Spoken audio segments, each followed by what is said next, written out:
Welcome, residents, to the Dr. DC podcast. My name is producer Richard, and next to me is the doctor himself. Hello. Each week, we talk about the weird and wonderful world of DC while fielding questions from listeners like you. Today, we are joined by writer and editor who's worked on such projects as Batman, Midnighter, Justice League, Superman, Martian Manhunter, and much, much more. Welcome, Steve Orlando. Hey, thanks for having me on, guys. Yeah, thank you so much for being here. This it's exciting. This is exciting for us, especially because I feel like, the last sort of 4 or 5 years, my pull list is peppered with Steve Orlando books. I was a big fan of like Midnighter and your Justice League of America and Martian Manhunter and all that stuff. So this is pretty cool for me. But since we're getting started, I thought it would be neat. Sometimes our listeners like to know, how did you start in comics? What was your sort of path to being, this sort of relatively prolific writer across different titles? My story is, I think it's good for people because, to be honest, it's somewhat unromantic. I started going to Comic-Cons and networking when I was 12 years old. Right. And I kept doing it every year until I was 28, which is when I broke into comics. So it's not like one of those like, oh, I ran into the head of Marvel in the bathroom and gave him a napkin and then I bought someone a piece of pie. Right. No, I went to Wizard World 2000, or actually probably one of the late 90s shows actually. And with some bad scripts that I had written based off of things I found on the internet. And I was 12 years old. I met Steve Siegel and Joe Kelly, who were on X-Men at the time. And they were, I guess, entertained by this young kid who thought he could write comics. Right. And, they told me what was bad about my scripts. And at that time, it was almost everything. And to fix it and come back next year.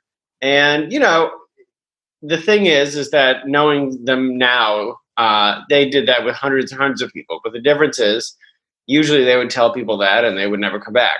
Right. Well, I came back every year for 20 years. Right. And that's the story. I was at San Diego every year with a new pitch, a new script sample. I was pitching Image Comics in high school with books that I would be ashamed of today, but I did do it and tried. Every year I was just getting crit from a close group of pros that I respected and that took pity or care of me. And Steve always said, Steve Siegel, that when I was ready, when I did something that was publishable, he would give it to the right people. And as now that I'm in his position, I know that he says that to a lot of people. And again, most people give up. And as he tells me when I'm at my low points, because we all have low points as creators, I never did. And so when I came up with my book Undertow, which was my first major release at Image, I showed it to him, and it had been probably at that point 18 years of doing this. Wow. Right. And he said, okay, this is ready to go. What would you want to do with it? And I said, well, I'd love to, like everything else, I'd love to go to Image. And so Eric Stevenson was standing right next to him. I was a fool and didn't know that. And so he said, hey, read this.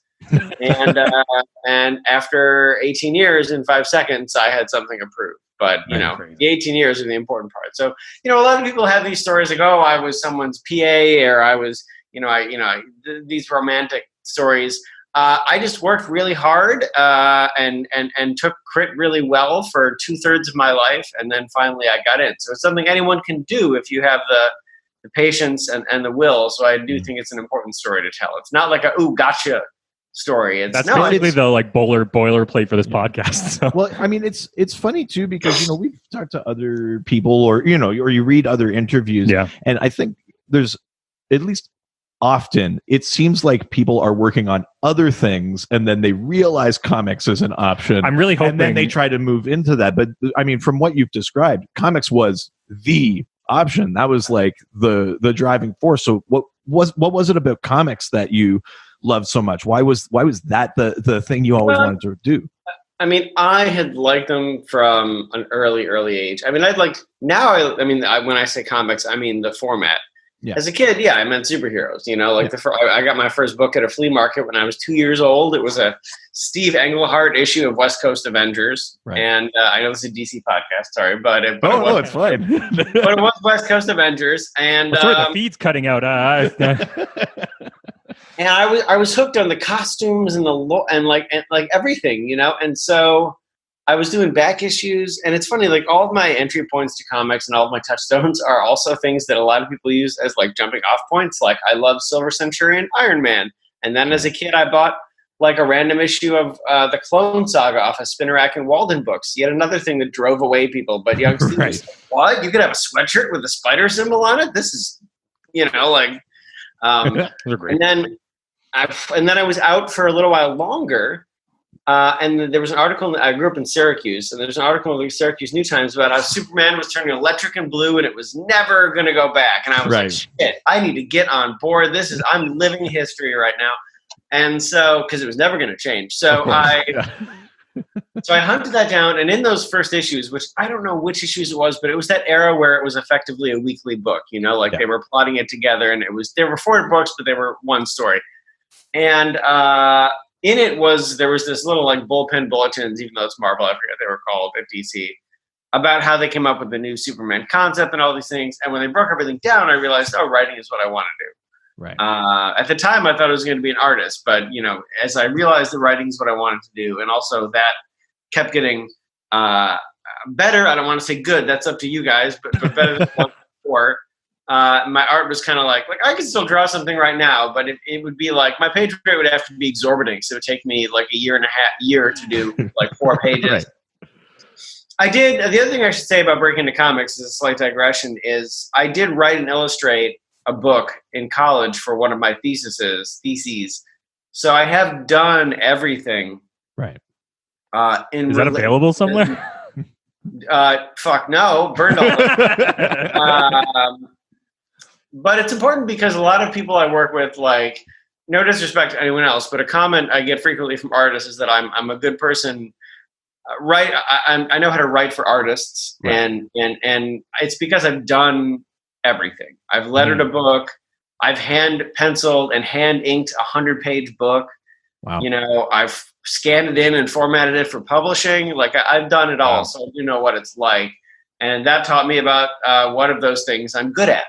And it was not those other things, for the love of God, trust me. Only my lovers and my mothers have those books. Wow. So which one can I become? But that was really what it is. It was the wild world. It was the anything goes. And I almost think it's because all of my touchstones for comics were these moments of supposed big change. That it felt like almost ironic for me to say now, like a constantly changing, constantly evolving medium. Right. Like every time it's like, even the Clone Saga, it was like, what? Peter Parker has never been the real Spider-Man, and this Ben guy, like I'm reading the real Spider-Man. Obviously not. And then like I'm reading the news, like I have the first issue of where Superman is changing forever. And so it felt like these, like it was big and there was wild ideas and anything could go. And I think I really latched onto that. And then as I got into DC, it was more like, there's this huge tapestry of characters going back almost to the American Revolution. If you want to talk about like Lord Schilling and Miss Liberty. Yeah. So is her name Miss Liberty? Bess Lynn. I put her in Wonder Woman, but I don't think it's Miss Liberty. Anyway, Miss Liberty is it is Miss Liberty. And then Miss America is Joan Dale. Yeah. See, now I'm doing DC shit for you. Anyway, Miss Liberty, a Revolutionary War DC heroine. And so I just love that huge tapestry, that huge history. And I was all in, like for me, continuity wasn't like a paywall. It was like an almost endless amount of stuff I could learn. And as a kid who used to read the dictionary at lunch in 2nd grade, and likes because looking for illustrations of Greek myth, and who likes the Silmarillion the most, which no one does. I was like, what? Years of dry lore? 70 years? Let's get in. Yeah. So that's the third member of this podcast. Yeah, that's right. So I think that's how it happened. And then as I learned more and more, it became about as I learned how to do it, it became about the format and pushing boundaries and the history of the format. Like a lot of the things that I'm trying to do now outside of my superhero stuff, like half the time it's about, have I done it before? Or can I shine a new light in a way they used to do things before? Like I'm looking to debut at least 2 different comic strip formats in the next couple of years. Nice. Because it's a whole different, realistically, it's a whole different storytelling medium. That you're almost, in some ways, you're freed by the constraints, And so like I'm interested to do that in a couple different formats. So I've become more experimental outside of my cape stuff. But at the end of the day, like I love people putting on costumes and legacies and all of that shit that my boyfriend is like, why can't we watch Star Trek? Comics are impenetrable. Let's watch Star Trek. And I'm like, how have you not been struck by lightning?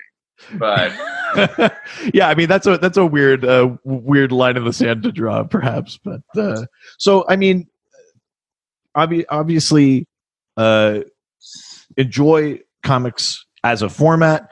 Obviously, lots of work on the sort of capes and tights sort of side of things.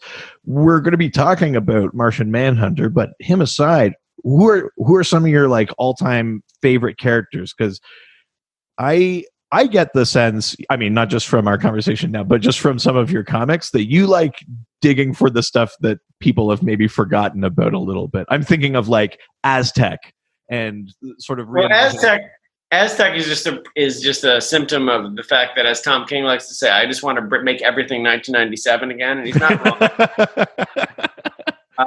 He's not wrong at all. But no one has clocked me for bringing back a strange visitor in Supergirl, but I'm shocked that that didn't happen because that page is on my wall.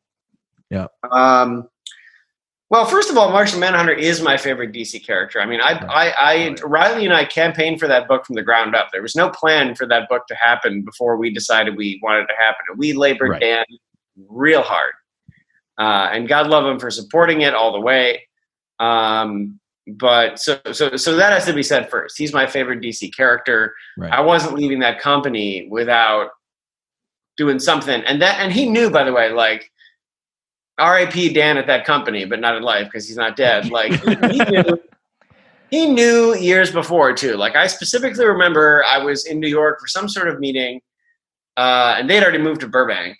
But he calls me and he was like, "Steve, I'm going to say something, and you're going to say yes. I'm not going to do the voice because you could be listening. I'm going to say the first thing and you're going to say yes, and I'm going to say the second thing and you're going to hate me, but you will still say yes." And I was like, "Okay, Dan. Does it pay?" And he was like, well, yeah, of course. I said, all right, then let's hear it. And so he was like, Martian Manhunter. And I was like, you're absolutely right. I will say yes. Marvin the Martian. And I was like,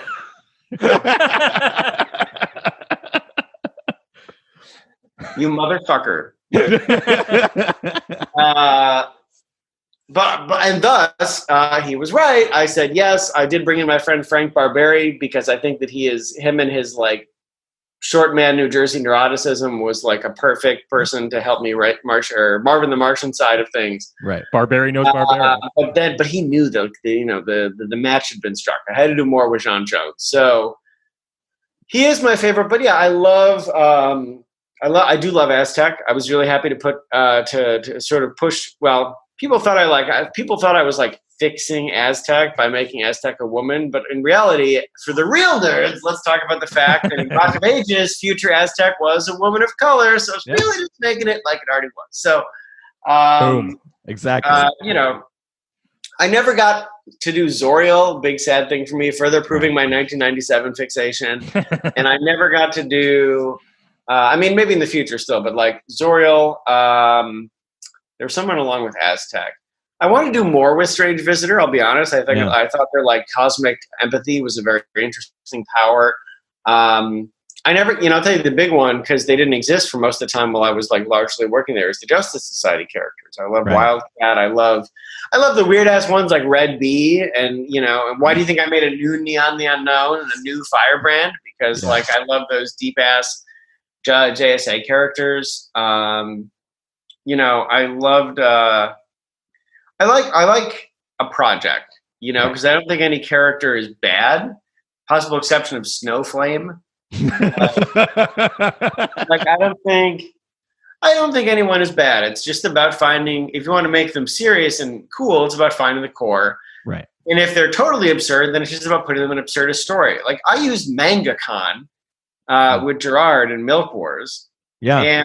And not only MangaCon, but I used shit. And now I can't even remember the name. But the Galactus that's just an interior designer. Mr. Nebula? Yes. Yeah. So like, oh my God. So yeah, I was like, I want to use these characters. This is the book. Like if anyone was going to be haggling to sell the DC universe in a fire sale, it would be MangaCon. Yeah. And if anyone was thinking to buy it, yes, Mr. Nebula is thinking about buying it and remodeling the whole thing. Like those characters, it's not like you want to give them like a Daredevil Born Again and be like, MangaCon crawling out of the wreckage and his girlfriend selling his secret identity for crack. But like, find a way that shows them at their best. And that's what Milk Wars was in many ways. Like Gerard and I used a lot of things that I never thought I'd get to use, but in this absurdist story, let's put MangaCon in, let's put Mr. Nebula in. In those contexts, it makes sense. So I love those guys. I also weirdly, there was a lot of mid 2000s Grant creations that I wish I could have used a little more, like Ghost Fox Killer. Right. Wow. But the book isn't closed, so we'll see what happens in the future. I've always I don't know, I like, and I also like weird mashups, which I didn't get to do so much just because of what was going on in the company. But I don't know, maybe it's weird and maybe it's not for everyone. But I sort of loved at the end of Guardian Devil that Mysterio was the villain, and you were like, "What? He never fucks with Daredevil." But then it was sort of fascinating because what is that mashup like? So I would have liked to do a little more of that at DC, given the time. But we have, I'm so proud of the things that happened while I was there. The things that are still going to get out the door. I've already written them for Wonder Woman, but they're not out yet. Yeah. And the Martian Manhunter collection is it's at the top of my list of things that I've written. It came out. I couldn't imagine a book I'd be more proud of than that. And the collection itself is cool too, because I really look at comics as a real collaborative medium. It's another reason why comics versus something else, because there's a give and take that is very unique. When I work with Riley, I actually give up a lot of more control in a book than I would have otherwise. Right. But that's because we know each other very well, and it's we make each other better. And a book is sort of a thing that no single person on the team could make. And I feel the way about editorial too. And the reason I like the Martian Manhunter trade especially is because we had a roundtable interview with the whole creative team. And one of the first times I think ever in a DC book, I included Dave Wilgos, who was the guy shepherding Martian Manhunter from start to finish in editorial. And I consider him a real part of it. I consider Chris Conroy and Dave, two people that edit it mainly, to be just as big a part of the team. And they're featured in the book. And I think that's pretty unique. So, to have that out and have my name on it from DC is very exciting. Yeah. Yeah, absolutely. Definitely. Listen, we're talking about Martian Manhunter. We might as well get into it. Well, why don't we talk a bit about Martian Manhunter? Because I'm curious about sort of what draws you into that character. Yeah. Well, when I was a kid, it was the very simple, he looks cool and does cool things. I'm not... and on that note, I forgot the major one that I wanted to do that I never did so far is Dr. Fate. And then Tanya did it. Oh, yeah. Son of a bitch. But anyway, love Dr. Fate.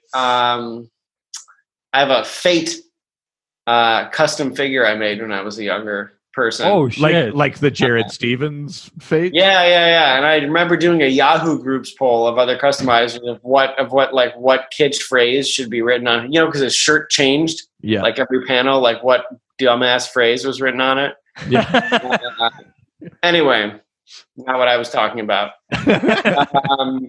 But as a kid, as a kid, it was he was, to bring it around to Star Trek, I was really I was a Spock guy, I was a Gandalf guy, and Martian Manhunter was that for the Justice League. Because even though Superman's an alien, in my opinion, Bill is wrong in Kill Bill. He's a human first. The whole point is that he was raised by the Kents to be a human and be good. And so, John is the Spock of that team, and he's the emotional core. And as a kid, they was just cool from that reason. Right? He was a green guy. He could punch out Superman. He's the guy that was standing up to Asmodel until Superman could get there. Right. You know, he's the guy that turned the Joker sane when shit got crazy. And I was just like, wow, this is a guy that looks cool and does cool things. As an adult, I was drawn to him because I think that his pain, even though people like to say that he's just like a green Superman, is very unique. And that's sort of what the book was obviously about. Yeah. You know, and I had like experienced that from a creative standpoint on multiple levels at DC. You know, I had written Superman, and then I wrote Supergirl, and when I was writing Supergirl, it was kind of like, oh, well, Superman has one level of trauma, but it's relatively distant. He read about the fact that he lost Krypton in a book, well, in a hologram. But, you know Mars is right there. Yeah. And then it was like Kara was like, okay, she remembers Krypton, you know, like he was like she was a teenager there, so it's not like she lost parents she didn't know. Yeah. She like has memories of people that are now blown up. Mm-hmm. And I was like, okay, but then you look at John, and it was like, oh, he has the same thing as Supergirl, but on top of that, unlike a teenager who would generally have no responsibility to do something, he was a fucking cop. Yeah. And obviously in times of trauma, we're not rational. It is obviously not rational. It could have saved the whole planet, but that's not how we react when things happen. It's like, oh, this is my fault. Like survivor's guilt is a thing anyway, but imagine it when your job is to protect everyone else around you. So I always found that his sort of pain and what he overcame was the most real of any of those types of those archetypal stories. Because there's so many Last Survivors in DC that they could form. Like I'm shocked that the Last Survivors Club is not a book in it itself. But yeah, right. But I do think that his is even though he is this 8-foot-tall green person, as adults, I think what he goes through is the thing that's most relatable to us. Yeah. You know, and so that's what always keyed me into him. And then you would think about like, I think that's why people have to say, oh, you know, he's the heart and soul of the Justice League. Well, to be a person that a Superman or a Batman or a Wonder Woman, no matter what's going on in their life, they're like, this guy gets it. Yeah. Yeah. Like for that to be the case, like, then what do they know he went through? Like, what scale of thing has he overcome? Because it's not like they're going to do that with Hop Harrigan, you know, you know, or Plastic Man. I mean, I love Plastic Man, by the way, but that's just not his character. Yeah. No. You know, so that got me thinking about him, and that's why I always loved him. And then it became like, well, let's tell a story that really shows you folks, readers, why. You know, let's really show people his journey from tragedy to triumph that all these other characters know, but it's usually glossed over. Right. You know, Last Son of Mars. But let's show them why. Let's show them really how hard it was for him to get back to a place of happiness and you know, that stoicism and strength that he has. So that we know, just like these guys that we read about, why he really is like one of the strongest people around. Yeah. That's awesome. Yeah. That I mean, that's basically what I was going to say too. Like, I feel like that's the thing that connects me to him more. The more that I find out about him is like his like emotional center is so much stronger than I think Superman is. It's like you take all the good things about Superman, but then actually make it sort of like the character is more interesting as well. So I had some comics with him in it growing up, but I think it was the like Justice League cartoon. Oh, okay. He's voiced by Carl Lumley. Yeah. And then there's like a bit of an arc where he like decides he's got to like figure out what it's like to be a Martian on Earth, and he leaves for a bit and then he comes back. Like, I think it was that cartoon that got me really on board with that character. Yeah, absolutely. All right. Well, why don't we jump into these questions? Because we got a lot. Well, I'll do it. I was just going to say, like, it has always been there, by the way. It's funny, like, the things that we're talking about with him have largely always been there. Like, even when you go back to, like, the Bwahaha Justice League, the two people that Batman respects in that Justice League are Dr. Fate and Martian Manhunter. Yeah. And he treats everyone else like a joke. So it was like, it's always kind of been there. And like, you know, and I don't even know if he's been the heart and soul for so long. I feel like, I don't know if we ever really thought about why, other than he just kind of was. And so like, I don't know, like this is not, we obviously retrofitted a lot of things for the book, but it's building on a characterization for him that I think has been long-standing. Yeah. Combined with an ode to his original stories, the strangeness of his original stories, where he was like just a Martian walking around Colorado, like in the 60s. Nobody thought it was weird. That they all knew. And so I was also like, we have to put that in the book. Like, he has to come out to the town, and eventually they have to just be like, well, there's a Martian here now. But that's kind of like very small town, right? Like, you're one of us, and everyone else, we can make fun of you, but no one else can, like. Yeah. So, but anyway, rant over. Let's do questions. This is where we pull back the veil and show how really stupid this show is. Yeah, let's do it. Let's go to Facebook. Go to the face and the book. Go to the Facebook. When the music comes, the first question comes from We've Only Just Dan Dunn. That's right. The first question comes from Dan Dunn, who asks, what type of energy is Martian Manhunter's laser vision if it's not heat vision? You maybe opened the Pandora's box by saying that you loved the deep lore stuff, so let's get into it. We know how Superman's powers work in terms of solar energy. Mm-hmm. What's Martian vision? Okay, so I believe that I had this same question when working on Martian Manhunter, and I don't have it in front of me, so they can, correct me in the comments. But I believe in the book I refer to it as biothermal vision. Right. Or something of that nature, because your question is correct. Martian vision, much like optic blast, who the fuck knows what it really is? It doesn't mean anything. So I believe, because we sort of had a blank slate being an evergreen book, I refer to it as biothermal, which really does mean, yes, it's a form of heat vision. Yeah. At least in Martian Manhunter. But it's not a flame, so it's not like a Hieronymus Curse trigger or anything like that. Right. But I have the same issues, because what is Martian vision? So I believe that's what I called it. It's in within the first 4 issues. I'm not gonna, it's not fair for me to have the cheat sheet in front of me. So someone will clock me on that if I'm incorrect. But I agree. Like, the Martian vision is not a definable thing unless me having Jewish vision means I can tell who's cynical and not. So does that mean I got that too? That's awesome. Yeah. So it's not really a thing. So we call the biothermal heat vision in Martian Manhunter. To me, it is a form of laser vision, heat vision type thing. Right. Awesome. Well, I mean, everyone knows this podcast is continuity, so that's great to hear. Yeah, this is a canon podcast. So. All right, let's go to the next question. Right. Comes from the Senator, James Paulson, yeah, who asks, of the members of the Justice League, who is Martian Manhunter closest to? Yeah, not that there's a definitive one answer to this, but in your estimation, who do you think that he's got the closest bond with? I think it's the administrative assistant, yeah. Yeah, it's Snapper Carr, clearly. No. There's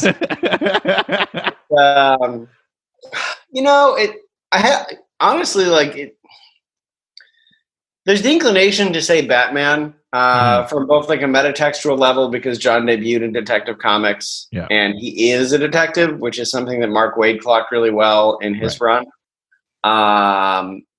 But I don't even know if that's true, because in many ways, controversial statement incoming, Batman is kind of in arrested development in a way that John isn't. You know, so I don't really know if it's him. Batman, you say? Are you sure? Batman, you say? Anyway, I almost went into real bad Jim Carrey there. I'm glad I reeled it back. God. Anytime you want. This is the podcast to do that. Batman Forever is not something that I want to talk about. Anyway, so I feel like it's going to be someone on the team who's overcome their outsider status, but really has had a struggle. So probably it's easy to say Superman, but again, Superman is essentially a human that just later found out surprise. There wasn't much of a struggle there. So maybe it's Wonder Woman. It's probably, in my opinion, it's probably Wonder Woman or Aquaman. Right. Because Aquaman did really have to deal with that being of two worlds aspect. It wasn't easy for him. He got shit for his whole childhood. Yeah. And depending on whose run it is, still get shit right now. Yeah. I personally find the idea that people inside the DC universe would make Aquaman jokes kind of ludicrous, because would you joke about somebody who could pick up a Brinks truck and throw it through your face? No, probably not. But behind his back, whatever. Think about the the size of the boldness of the dude in the DC universe that sees Aquaman like pick up a bus and he's like, "Hey man, where's your water bottle?" Yeah. Like, Also, we look like Jason Momoa. I mean, Yeah. I just I mean, I get it. Those are fun meta moments, but I'm kind of like, if you think about the world, like, no, you'd have to be on bath salts to do that. Like, no, anyway. So I would say, I don't know. It's probably, I don't know. I really think that he has a lot in common with Aquaman. The things like Superman and Batman are easy answers, but when you really think about it, I don't know. I don't know if they're the one, because I don't know if their journeys are as similar as what like him and Arthur have gone through. Right. I mean, if you want me to go deep cut into Justice League, there's other people that I think are like, do it. But of the big seven, I mean, we're talking about the big seven. So you know, that's probably my take. That's awesome. Right on. That's awesome. All right, let's leave Facebook and head on over to Twitter. That's Twitter. Fuck. This is where nothing bad ever is said, and everyone is always nice.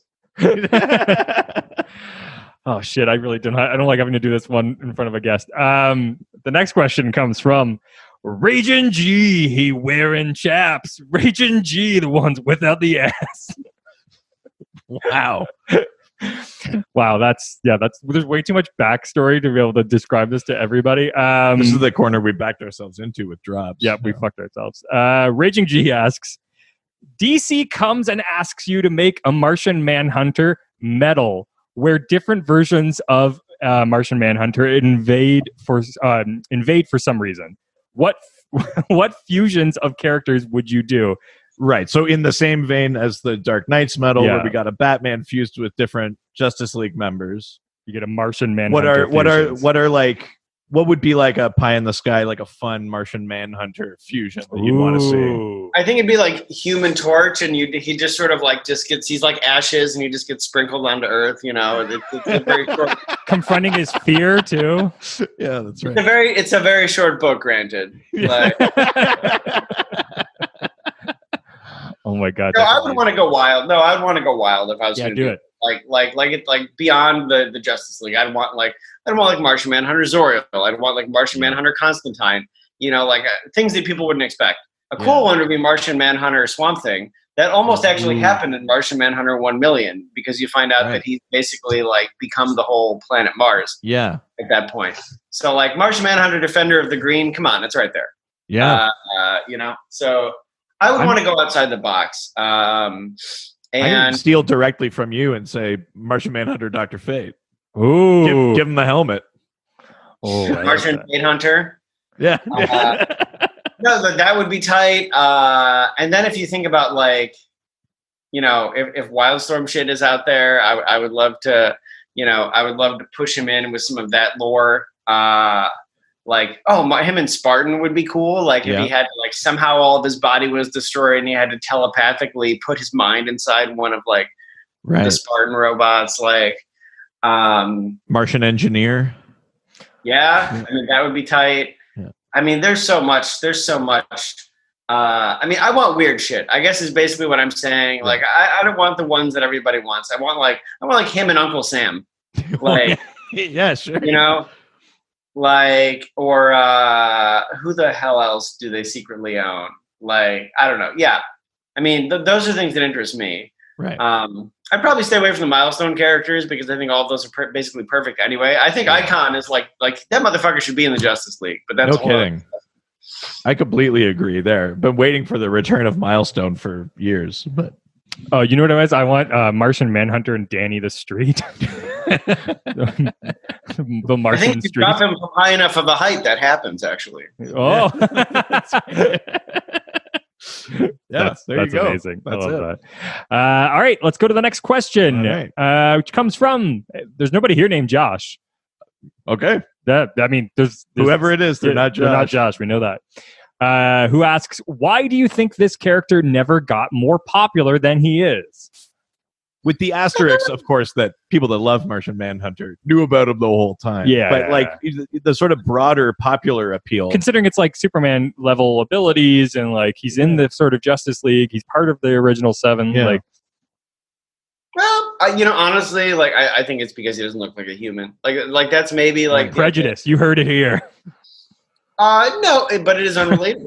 Like on a for sure. base level. Like, we had to write a whole 12-issue series for folks to find out why they could relate to this big green guy. Right. And I don't think there's anything like.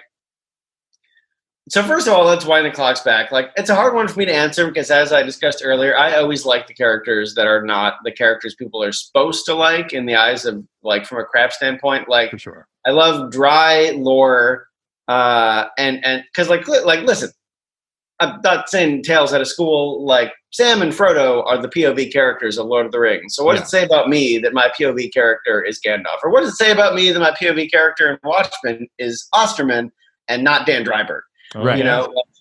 You're supposed to identify with Dan, not the guy who's a god. And so clearly I have a high opinion of myself. But so this is all to say it's hard for me to answer in some ways because I've always liked him. But I've always liked the character that is not the classic POV character. But I think it is because, like those POV characters that the biggest, most popular characters are audience stand-ins. And there's nothing wrong with that. That's why anybody reads anything is for a human connection. But it's harder to have that with an 8-foot-tall green guy. Right. Because look at it this way, like outside of comics, if you want to say, people inside comics who know John love John. People in comics who know Superman love Superman. But outside of comics, broadly, quote unquote normals, don't get him because they're like, well, he's a, he's a god. What is he, like, what's interesting about him? Right. So I think it's like it's a micro version of that. Right. And it's all about perception because, again, I've gone multiple times in this podcast and said Superman is the human one. Like, the bros in my college who were stealing Natty Ice from my fucking fridge would be like, Batman's just a man. I love Batman. Like, but really, who's relatable? A guy from Kansas who drinks, like, Mick Ice, or a dude who has so much money that he can just buy the state of Rhode Island if he doesn't like the traffic laws. Right. Yeah. He's a writer. What a picture he just painted there. Yeah, that's true. I'm just saying, like, but it's all about perceptions. Like, that's the logline. Like, Batman's just a man. Okay, he's just, like, okay, bro. Like, technically. I think that he's just one, like, decent movie away from being a bigger character, though. I mean, especially Martian like Manhunter. Yeah. I mean, look at when you look at like Guardians of the Galaxy. I mean, how low tier of characters were they until that movie showed up, and then suddenly it's like they put him in a spotlight. I feel like he's ripe for a decent movie. I think it's that's true. However, he's also not cute like Rocket or Groot. Right. I mean, he could be. you want like a cute hunky Martian Manhunter. Oh yeah. Just finally give me the Army Hammer character that I need. But no, I think that's what it is. But a lot of it, again, the other thing is just what you said. It's exposure. Like, all of the most popular characters have a movie or they have years of TV shows. And this goes to show why, right or wrong, because I think there were likable aspects of the Green Lantern movie, for a whole generation of people wondered why that was Ryan Reynolds and not someone playing Jon Stewart. Because the character that's in the version that's in the zeitgeist is the character with the biggest platform. In the case of a thing like Green Lantern, it was Jon Stewart. In the case of a character like Martian Manhunter, it was nowhere when I was a kid, unless you had like a pirated VHS of that piss poor Justice League live action TV show, which I did, which I definitely did. But otherwise, like, nobody knew who he was until the Justice League cartoon, like you said. So I think a lot of it also is just about platforming, like where he's 70 years behind Superman and Batman and all those characters, and at least 40 years behind Wonder Woman. 50. How long ago was the 70s? I don't know. Math is not mine. It was 50 years ago. When Linda Carter was Wonder Woman. So, like, a lot of it is that too. It's just it's the, what is it? The Q score.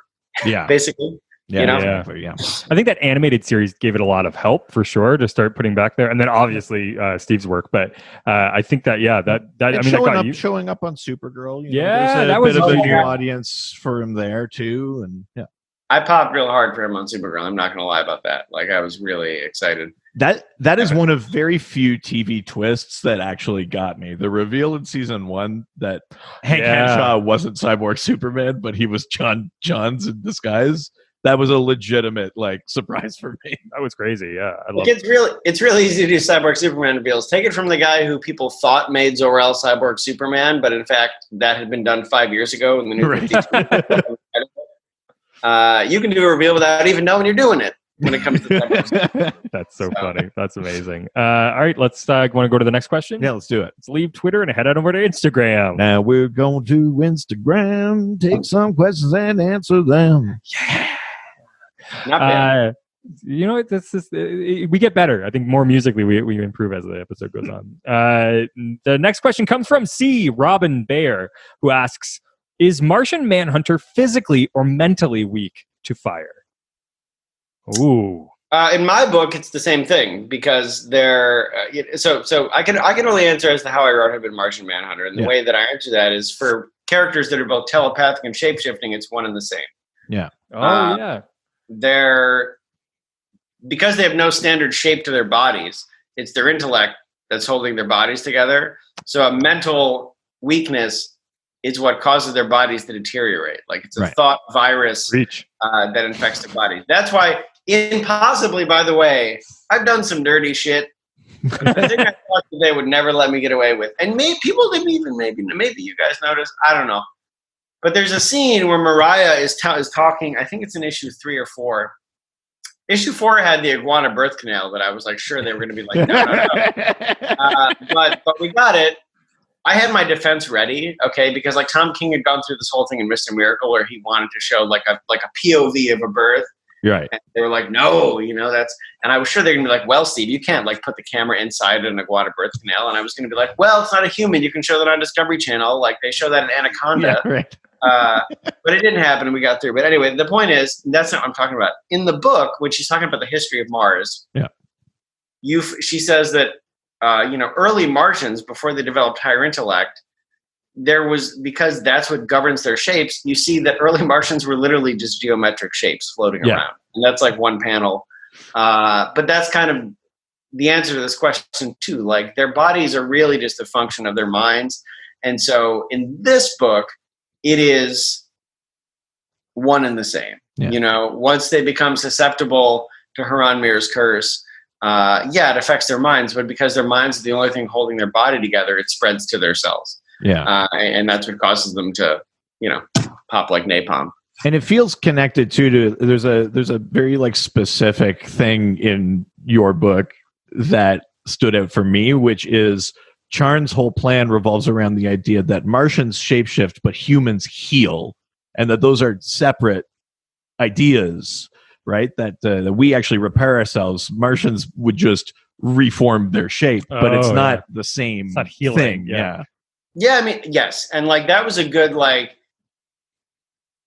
Charn, I gotta give credit to Chris Conroy. Like we were talking about him, we were figuring out what Charn's gimmick was gonna be, and he was the one that was sort of saying it was part me and part Chris, like in a way I wanted to pay homage to John Ostrander and his Martian Manhunter run. You might remember John's arch enemy in that was Malefic, his brother. And Malefic was like a reverse Charn. He had the shape-shifting, but he didn't have the telepathy. Right. And that's how they punished him. And so when Chris and I were talking about it, and especially talking about the books of queer allegory, it's like, well, the ultimate prison for a Martian would be to not be able to change their shape. Yeah. When knowing that Riley and I had built so much, I mean, to an extent telepathy, but so much of the society on shape-shifting, that would be the ultimate punishment, like turn their body into a prison. Yeah. So that's where that sort of idea with Charn that he would do anything to get it back would sort of come from. And yeah, absolutely. It's what makes us unique. I mean, we tried to really think about what the rules would be for the book and to make it not easy, not just make it like Earth, because that was the easy answer, And so hopefully, like I was excited for the moments as alien as it could be, all the time. The difference between humans and Martians, now the light shows up, it's getting darker. The explanation for John's Neanderthal brow, like the fact that there was like humanomania when they first discovered Neanderthal humans on Mars, the Bavarian bow. Because why does he have that, Yeah. But no, I think that, and I thought you were actually going to point out that a lot of readers noticed, like, it's funny, when we started this book, there was no Rona or anything, and I was writing Haran Mir's curse as what it was, but also like a light AIDS allegory, Sure. like the government can't stop it, so they'd rather just not talk about it, and then it gets so bad that it undoes them. And now that's been prescient as fuck. Yeah. You know, I thought I was just talking about something within the community, and then now we're just kind of doing it. You know, like me and the kingdom are like, oh, it's too real a little bit. But yeah, we had to attack that because I know that the answers have been different in like canon books. I know Joe Kelly, when he introduced the Burning Martians, sort of said that it has to be like flames of passion or something that bother him or something, right? But like, I'll be honest, I never had an issue with the broad like fire as his kryptonite because he's so fucking powerful. It's fine to me that his weakness was way more plentiful than kryptonite. Right. You know? Because he has so much he can do that it never bothered me. Yeah. Yeah, I totally agree with that. I also just can't get past it. But like, imagine if you told like a little like 12-year-old Steve Orlando that one day he's going to be developing a defense for putting in an aquatic birth canal in a book. I mean, that's just incredible. Well, what you don't know is I had that defense since I was 12. That's actually what got him into comic books. He saw one aquatic birth canal and was just like, I don't know what I'm going to do, but I'm going to put this in a book one day. I mean, it's funny to me, like, you know, when you're a creator on a book, like what the wins for me are versus like what you guys clock as readers. And that was definitely one of them. I was like, the birth canal, can we do the sex scene where they're like, you know, which by the way, like I sent to Robert Venditti, who is a Southern gentleman, and like he had read the script, and the script says, I know you guys are Canadian, so this is a New England reference, but it said that when they have sex, it looks like a saltwater taffy machine. I don't know.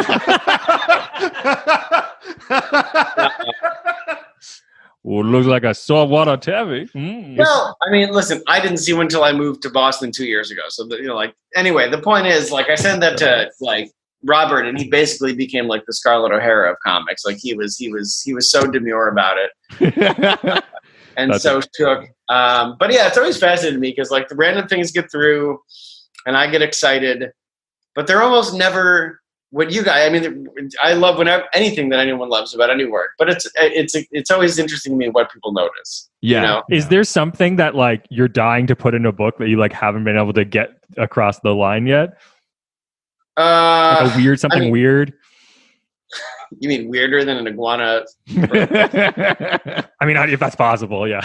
I mean, we put between the listen. I mean, I don't do things for the sake of weird. Like I do things. Like everything that is quote unquote weird in Martian Manhunter is to provoke this idea that he's truly an alien. Yeah. Right. Yeah. Like it's not like us.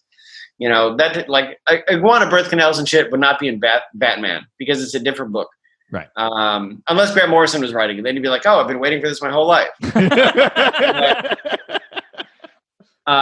But this book had like he is an alien, and so we were just like, yeah, like we should make you a little uncomfortable. We don't want the sex to be sexy, and you know, if it happens to be sexy for whatever reason, great. But if it like it should almost be repulsive. That's good. It should almost be repulsive because they're not like us. Yeah. You know, yeah, it was gross. Didn't like it at all. It was terrible. You know, their birth isn't like us. They're like Eagle Scouts / bar mitzvah ceremony where they decide what they're going to look like is not like us. Like. So I don't know. It really depends on the book. I mean, Milk Wars, let me tell you a thing. Like that was a whole different thing. Working with Gerard. So I never There's thought a lot of stuff in that book. Yeah. Let's talk about how. Anyway, so pause. Like, yes. I never thought I'd get to work on Flex Mentallo. Martian Manhunter is my favorite DC character. I will say this: Flex Mentallo is like just my favorite book, and I never even conceived that I would get to work on Flex. So when Milk Wars came around, I was like, I'm getting him in there, and we're going to get Batman talking to Flex, which I did. That was a bucket list thing. Like, because who would be more infuriating to Batman, other than maybe the Shadow, but I wrote that book, than Flex Mentallo, like a guy whose powers are purposely absurd. Batman would be like, why does an egg turn into a brick when you flex? And he'll be like, well, that's just the wonder of me, Batman. Like, you know what? We almost did do a thing in that book. It's funny. Okay, I got there to a real answer. We were going to have him flex so hard that when Batman took his mask off, he wasn't Bruce Wayne anymore. Oh, I like that. And he wouldn't know either. He'd be like, "Who the fuck? Who it?" And he would be like, "I love that. That's amazing. That's incredible. Holy shit!" All right, let's go to the next question somehow. Sure, let's do it. All right, let's leave Instagram and head on over to email. Check the email. From female, who asked from. I see, he gets it. Question comes from Samantha, who asks, other than other Martians, I sometimes feel like John doesn't really have a supporting cast, but I really liked Diane Mead in the newest series. Can you talk a bit about her? Yeah. Yes, I can. So Diane, so some folks think that I created Diane. We did not. She was John's partner, maybe even before this, but at least she was John's partner in JLA Year One. Yeah. Which is the Mark Waid, Barry Kitson. Which, by the way, if modern readers, depending on your age, you haven't checked out that book, it is an unsung classic. Like it is so rich in character. Great Martian Manhunter characterization that I don't mention enough. Great Aquaman characterization as well, actually. And I love that book. I have somewhere I have the hardcover behind me, and like it's great. And Diane is in that. And for me, talking about when I got into comics, the first JLA origin I read was that, because the first book that I picked up from DC that wasn't just a back issue was years after the Walden Books debacle of the Clone Saga. It was actually the middle of Rock of Ages when JLA was rolling. And that's when they put out Year One. So, and it's also crazy to think about, like, they rebooted in 86 and didn't tell the Justice League's origin until 11 years later. But regardless. So for me, like, it was weird when Mead didn't show up all the time, because I was like, this is her fucking, like, this is, But anyway, so she had to be in the book. And then it was like, how can we give her a parallel? The two big goals for this book for me were to make Mead more of a character and to make human John Jones more of a character. Right. And to have him basically have an effect from beyond the grave. Because he never sort of, like, his whole function was to show up and die. Right. And like, why? Other than, because that's like, asking why was a big part of this book. Like, yeah, like Martian Manhunter shows up, John Jones happens to get killed. He doesn't get killed by Martian Manhunter. That's Dr. Ertl passively. And John is just like, this is a good man. I'm going to take his body. Like, I mean, that's a nice story, but there are hundreds of good men dying in the line of duty every day. So why? And that was a big question. That's why we invented the Martian funeral rite, where he did it, and then in living, because the shapeshifting community, well, again, you can do different things. And after living as John Jones for like, 10 days, whatever we said a Martian cycle was, then he couldn't give it up. Anyway, so that was John, and we wanted to show why he was more of a character. And in doing so, we had to dig into Mead a little more. Right. Mead's story of being bisexual and facing judgment both from within the gay community and then from without from the straight community as well. It was an important part of the book. There's always going to be someone in the dark corner of the internet just being like, "Whoa, why are you putting this?" But those that, first of all, it's never the case with my work. But regardless, here, like, it is the reason she's able to forgive Jones. Like, it's John. It's core to her character. It's the reason she's able to forgive his deception, because she has this thing inside herself that she knows what it's like to be able to pass, but know in your head that you don't fit in. Yeah. And she knows what it's like to basically swallow that shame and not live your fullest, because she's been doing it. So it was key, putting that in her character was key, because it really gave her a reason to forgive what would be a huge betrayal. Imagine, like, this is, even if you didn't have the backstory we had where Jones, like, protected her coming into Middleton, knowing what had happened to her in Terrebonne, which, by the way, is where Swamp Thing takes place, deep cut. Anyway, so, like, imagine they were just friends and she'd always been in Colorado, and one day he just turns into an alien and is like, your best friend's been dead for 5 years and I filled in Bazinga. Like, so we had to put that in or something, but it's something that I have personal experience with. So that's where we went with that. Like, because it gives her a reason to be like, oh, like, she has the initial emotional reaction, like, and then she's like, wait a minute, I'm being a hypocrite. Like, I'm doing this thing. Yeah. And I need to fix myself, and I need to help him fix himself too. Yeah. Because I'm doing the same thing in a completely different way, obviously. But this thing that I was shitting on him for, I'm no better, So it was important to me. And I don't know. I love Mead and I love their relationship. Like I'm like the anti-James Tynion, and I'm not shit-talking him. Like I've said it to his face. Like James loves people hugging and being happy, and I like people fucking and punching each other in the face. And so like, and so like the fact that like we finally got to a point where I was like, Mead and Jones need to hug. Like, I don't know. It felt like a moment of personal growth for me because, but I don't know. When you finally get there and she's the first human that he reveals his actual nude form to, it's like, that's a huge journey for them. And I think without developing her character beyond just like the tough lady cop, I don't think it would have meant as much, and I don't know, like their relationship became something that it morphed a lot, like in the creation of the book. Like there was a time when they were going to hook up, because I thought it'd be shocking, to see a human have that Martian version of sex. But, looking at it, like it would have been shocking, but it wasn't right. And, we only do things if they're right for the character. Right. And no, like, because originally when they came out of their head, they were going to hook up. And I was like, no, this is not them. They are more than best friends, but it's a platonic thing. Like they have a true understanding of each other. And that's what John Jones had too. Like that's the thing I'm most proud of. We took this character that really is only in the book for like 10 pages, but his actions, that's why his gravestone says what it does. Like his actions essentially save Diane Mead. And then because of that, she's able to forgive John Jones. So there's really no book without the human John Jones. And I think it just makes him so much more of an important factor in the book. And the same goes for Diane. John has never really had that core cast. And I wanted to build it around him. Like, I love that he is friends with the Justice League, obviously, but all of those guys get their own supporting cast too. Yeah. So should John. Yeah, totally. Yeah, that's awesome. All right, let's leave email and why don't we go over to Reddit where everyone's nice. No one's ever mean. There to us. And the first question comes from Yellow Lantern Adam, who asks, Martian Manhunter versus Cyborg.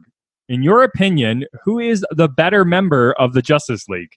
Also, can you give a quick breakdown of John's best villains?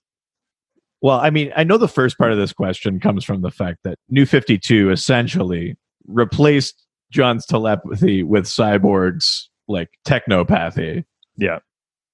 I don't know that it's 100% fair to say who's better, but maybe there's a reframing of it, which is, how do you see what do you see as John's biggest strength in a world where a character like Cyborg is increasingly useful, right? We're so sort of like digitally connected. Cyborg feels like a natural fit for the Justice League. One is not better than the other, and because the fact is, like, they both serve. I think of characters in an emotional way, not like a.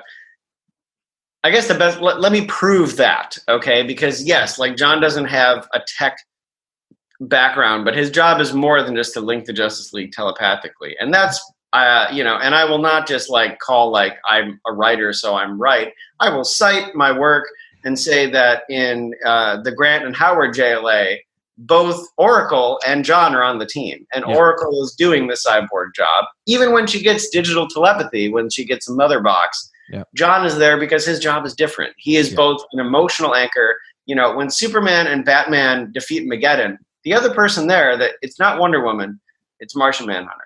Yeah. So, and the fact is that from a character standpoint, Cyborg and John serve wildly different functions. Cyborg is the newcomer. He is the POV character on the Justice League. Right. Okay. Like, cause he's younger than them and he's the new guy there. And in that respect, he's incredibly important.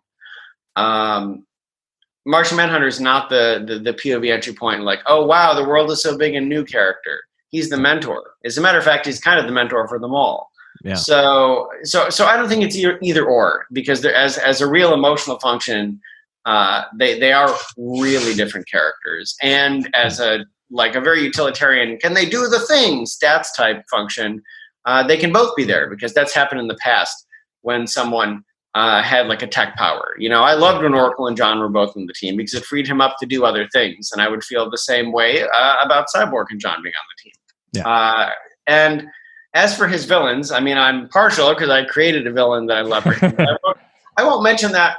There were great villains. Like I had a villain that was a Martian, and so it's kind of hypocritical for me to say I don't love when his villains are just other Martians. I don't love when they're just angry green Martians, though, is what I'll say. Like, I like the white Martians.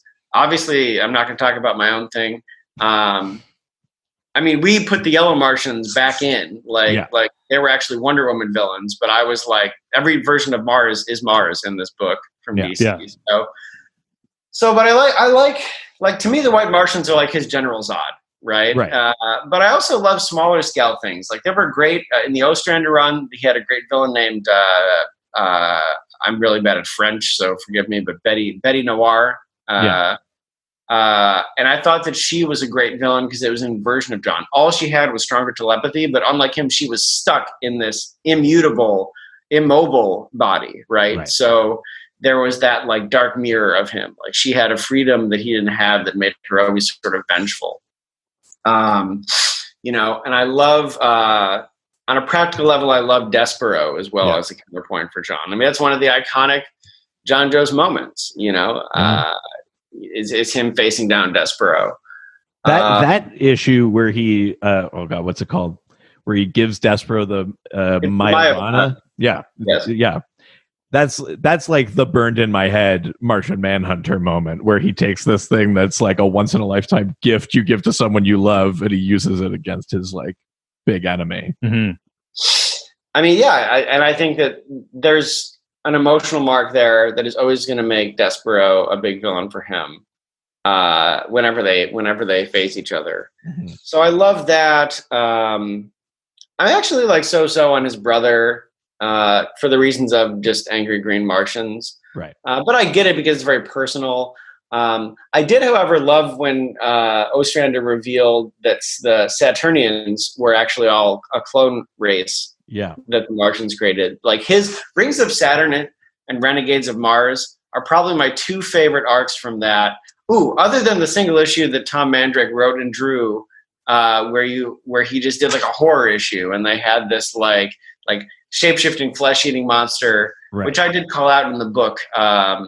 They're selling, like, the white Martians are selling people to go fight one of those things. Right. Yeah. To one of the gangster places. I love that horror issue, but Renegades of Mars and Rings of Saturn, I really like. I find Saturnian villains conversely fascinating because it's kind of like, what if Mars didn't die and got shittier again for hundreds of thousands of years? Right. So, like, I find that fascinating.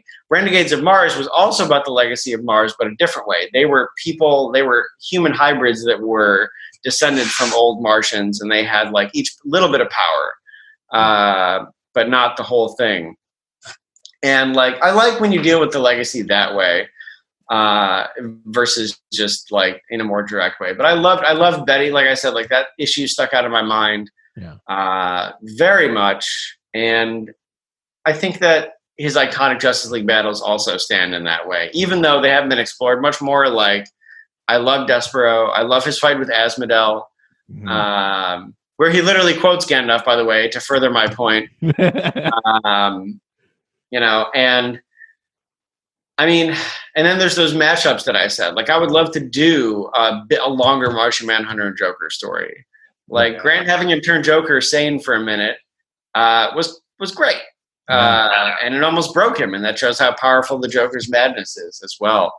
I love those like moments where a character you think of as really untouchable becomes really mortal because of who they're facing. Like, I would love to do a Martian Manhunter, a solo like John and Lex Luthor story. Right. Because really, John could punch Lex in a minute, and it would infuriate him in a way that Superman never would. Yeah. But that's what's interesting, How do you feel about the sort of the developed relationship between Lex and John that Scott Snyder was exploring in his Justice League? I mean, I think it's fascinating. Like, I think that it's complicated, but I think it's fascinating. It would be hard to have them just go at it now like I want, but at the same time, like it makes them both. I like them being intrinsically connected because they are both very cerebral characters, but they're on either side of that dividing line of good and evil. So I think it's very smart, and I love to see it develop. And also, anytime that he gets a spotlight in the mainstream DCU, I'm excited. Of course. Yeah, that's awesome. All right, let's go to the last question. All right, let's comes from Jerome 3_72, just rolls off the tongue. Love it. Who asks, is Ron Mir the only Martian god? Do they have others? Right. Oh, definitely. Yeah. I was trying to remember. Boom, answered. I was trying to remember other ones from the books. I call out every single one that exists in do the 12 issues. But the big one is Saradyal, which is their god of love. Right. And then when they pass through at the bar mitzvah, Chrysalis night, they pass through Lazoril's gate or threshold. I forget what I call it. Right. But Lazoril is the Martian name for Morpheus from Sandman. There we go. So he's the Martian god of dreams. Tonight we dance. Not that Morpheus. Oh, okay. Yeah. It's a different Morpheus. But I was really happy to get that in there because, like John is one of the few DC characters that appears in one of them. Like Sandman is a seminal DC work. Yeah. And he's in there. And he stays in there. They're doing the radio adaptation and someone is voicing John Jones like that. Yeah. That is staying in. That interaction is staying in. So it was important to me to put that in. But yeah, Haran Mir is the main one, but there's definitely others. And I think I created another myself. I think I created Otanaz, which was just an allusion to Odin. Right. But he's like their god of the hunt. That's why the Manhunter is like the Eye of Otanaz is like that the final pursuit or whatever I call it when they're really closing in on someone. And that's lore we created for the book. But I wasn't going to get in this book and not create my own Martian god. Let's be real. Of course. Yeah. Hell yeah. Yeah, I mean, interesting note for people that maybe haven't read the book or aren't as familiar with Martian Manhunter. So Haranmir's curse is obviously that plague of fire that wipes out the Martians, but Haranmir is the god of fire and death and art, which is sort of its own sort of fascinating statement, I think. Martians. Passion, just generally, right? Yeah. Why is it that when I kill a man in the heat of passion, you call it murder? Oh my god. Yeah, awesome. Well, that's the end of the questions, which you know what time that means it is. That's right. A game that we did not steal from the podcast New Player has joined, so stop emailing us about that. No, it is time for our game called Can You Guess the Name of the Character based on how someone who doesn't read comics described that character to us. That's right. Hold on. Oh my god. This is insane. I'm going to email you guys something mid-podcast. Ooh, do it. It's a video of my neighbor describing Black Manta, and it's one of my favorite things. Oh, my God. Oh, my God. And she had just watched the Aquaman movie. So this is going to come through. I mean, I've already told you it's Black Manta, but we should play it on the podcast. Yeah, absolutely. Let's do it. Oh my God. And I will play the game as you download it. It's Google driving up right now. I did not know this was part of the thing. So what I do is my wife does not care about comic books at all. So I send her a photo of a comic book character, and then she is a very interesting person and gives her weird summation of what she's seeing. So we've got 4 clues. I'll start with the first one. If you can guess it beforehand, you're welcome to do so. Right. Okay. So the first clue is probably into synchronized swimming. Snowflake. Okay. I'm gonna let that clue go. Yeah, I'm not. You're sure. not going to be penalized. You can ask as many times as you want. I feel like it must be like a comment on the costume, but I'm gonna let that clue go. Okay. I have an idea already. I mean, but it's someone who literally is. Oh no, that's an ice skater. Anyway, go on. Okay. All right. Number 2. Oh, I have a different idea now, but go on. Number 2 has a weird yet powerful party trick nobody wants to see.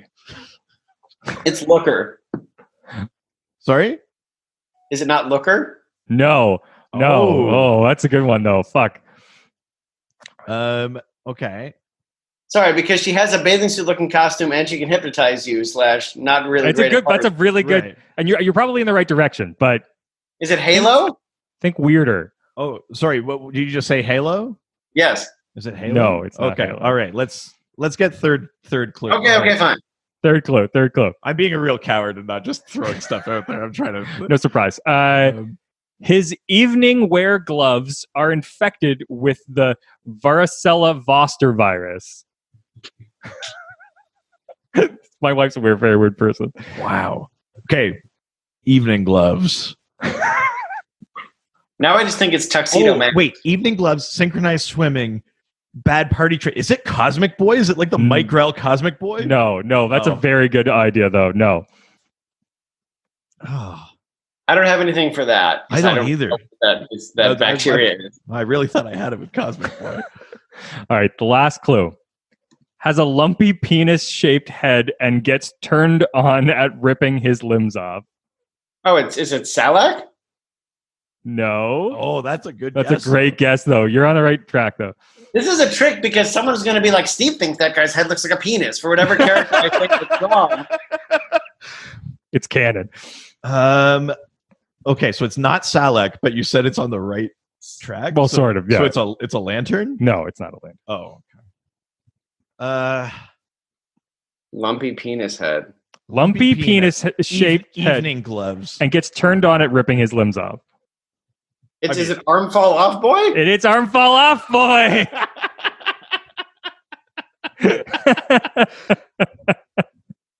Amazing. This was. He does have a penis-y helmet. That's true. That's very fair. The image I gave her. That's the only one. Yeah. Amazing. Yeah. Do we have the video? Ready Yes, to go? I am pulling it out I right do want to now. see this. This is incredible. Hell yeah. Okay. Here we go. Here we go. Oh wait, I think I can. Can you put it on the thing? Yes, I can. This is my neighbor. My neighbor who is a librarian at the Harvard Medical Library. Okay. Okay. Here we go. Dude, you can't film this. Tell me about Black Manta. So he's not evil at first. He's just dumb, and then his dad dies, and then he turns out evil, and he gets with the weird Julian Sands looking guy, and then he makes a bug suit with like eyes and all this other stuff that seems so easy to rip away. Like all you had to do is like rip one thing out, and everything just went didn't work, and like system shut down, and then he dies anyway. So that's my explanation. I love that the description of Ocean Master as the Julian Assange looking guy.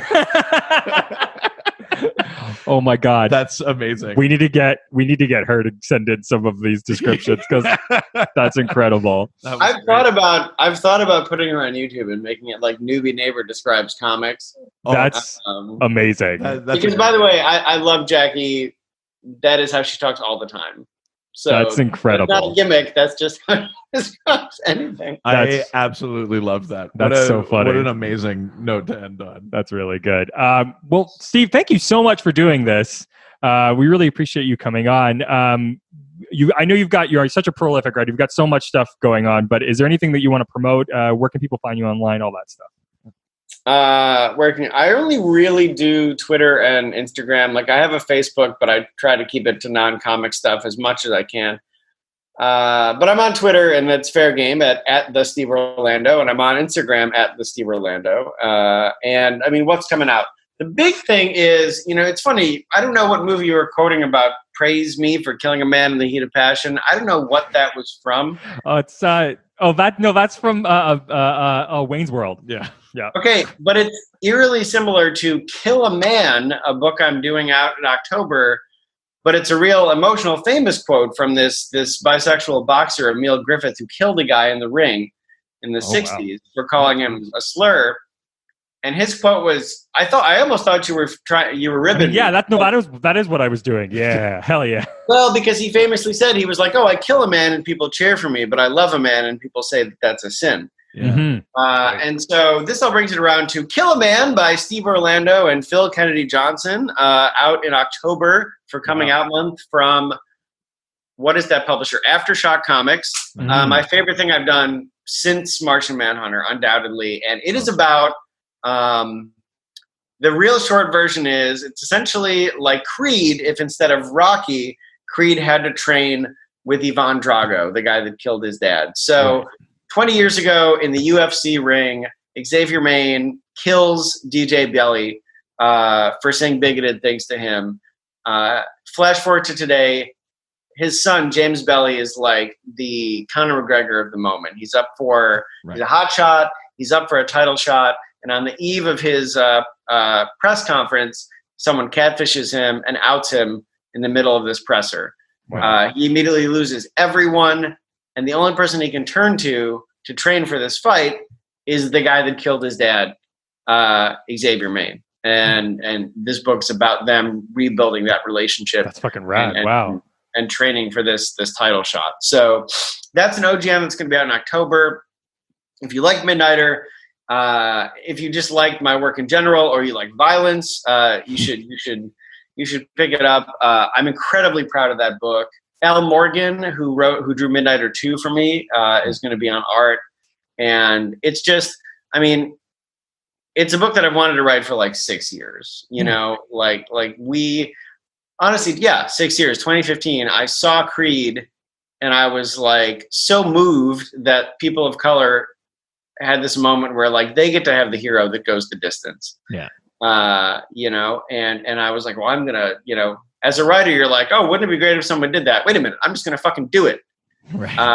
So I did it, and so that's coming out in the fall. And actually, if you guys want, reply to the email I sent, and I'll send you a preview of it. And that would be awesome. Yeah. In August, they solicited my final Wonder Woman thing is coming out, Wonder Woman Annual #4. And I'm also incredibly, incredibly excited about that. Like, my run did end before I expected. Not going to get into that. But, and no shade on the people that are taking over. Totally not their decision. So, but we still get to an amazing place in the annual. And just like, it's essentially a done-in-one story. And it has everything that I like. It's Diana in one issue. It's just like, it's such pure Wonder Woman. It opened, I posted the page online. It opens with her joyously riding a megalodon. You know, like, and just having a moment. And it picks up things that happen in my last issue of the main series. So I can't talk about where she's riding the megalodon, but you'll see. It just like, it pushes the Themyscira and Amazons forward really in a really positive way.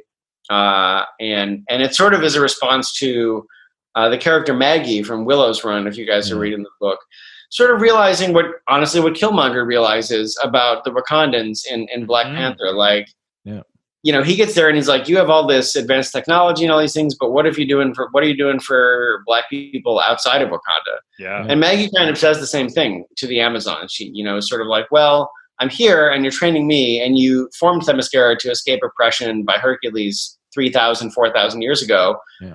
But now you're way ahead of the rest of the world, and women are suffering. The world is suffering. If you're serious about peace for this world, maybe you should start participating in it. And that question is what leads to the end of my run, and it's picked up in the annual. Plus, Diana rides a fucking megalodon. So, fucking sold me. Holy shit. That's awesome. Wow. Thank you so much. Yeah, it's my pleasure, guys. All right.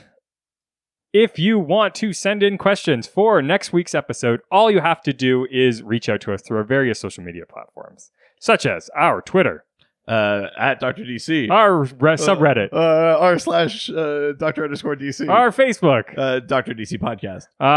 We have a website, drdcpodcast.com or .ca. Of course, you can go to our Instagram, Dr. DC Podcast. What is happening? Let's go to our email, drdcpodcast@gmail.com. Let's go back to Facebook. No.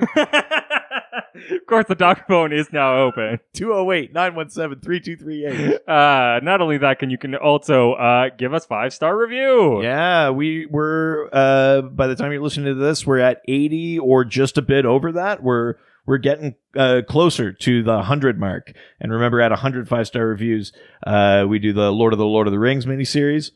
you want to explode the internet, go to Podchaser, leave comments on Podbean, go to all the different services, get us to 200 reviews. We start our Supernatural Rewatch podcast. We want reviews from anywhere you can provide them. We're not like your partner. We'll take it any way that you want to give it to us. Oh no.